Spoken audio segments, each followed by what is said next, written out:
Hello all, Hawk and Carlton with Carlton Carnivores here, and today we are filming down in the basement where all the plants are unfortunately stuck until we actually have decent spring weather return. I'm not here, however, to focus on the carnivorous plants that you can see blooming all over the place, but rather something else that grows down within the pots alongside these guys, a beautiful companion plant that not many people often focus on. This is Viola lanceolata, the lance-leaf bog violet or bog white violet.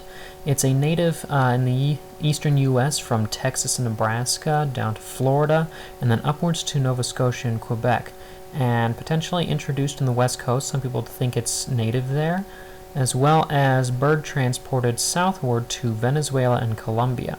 It's thought to naturally hybridize with Viola macloskeii, or the northern white violet, to form a hybrid species, Viola primulifolia, the primrose leaf violet.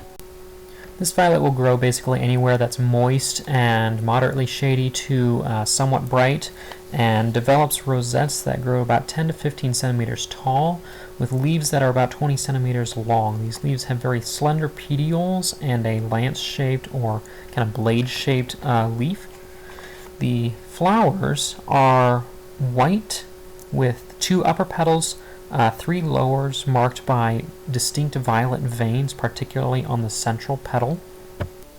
Actual open flowers like these are more common in the spring, while later on in the season, either due to simply seasonal changes or perhaps the high temperatures, the plants often resort to making cleistogamous flowers, or flowers that never develop petals and never open. Rather, they produce seed pods and seeds without ever actually attracting pollinators.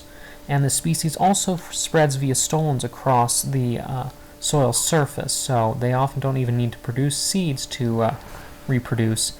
Rather, they develop colonies simply by spreading vegetatively. Now, for anyone who wants to grow this beautiful plant, if you don't end up getting it as, say, a hitchhiker in a pitcher plant pot or something, they're fairly easy to grow on their own as well. You simply need a pot that has relatively acidic, moist soil. They prefer a slightly shady environment. Full sun isn't great, but they can tolerate it. And they don't need any real fertilizer, rather just whatever organic material is in the soil usually is good enough for them. And when they produce seeds, the seeds may or may not benefit from a cold stratification period, or they can simply be sown on the soil surface and will sporadically germinate and grow. So it's a beautiful little wildflower that can be grown either on its own or as a companion to the carnivorous plants that I specialize in.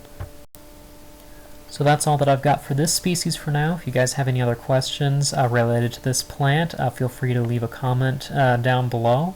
Or if there's another species, another plant that you'd like to hear about, either one of the carnivorous plants that I grow, one of the non-carnivorous plants that I happen to have featured on one of the social media sites, feel free to put in a suggestion.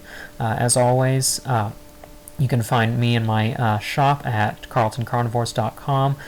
You can help support making videos like this at my Patreon account. The links will be in the description down below. And until next time, this is Hawk and Carlton at Carlton Carnivores.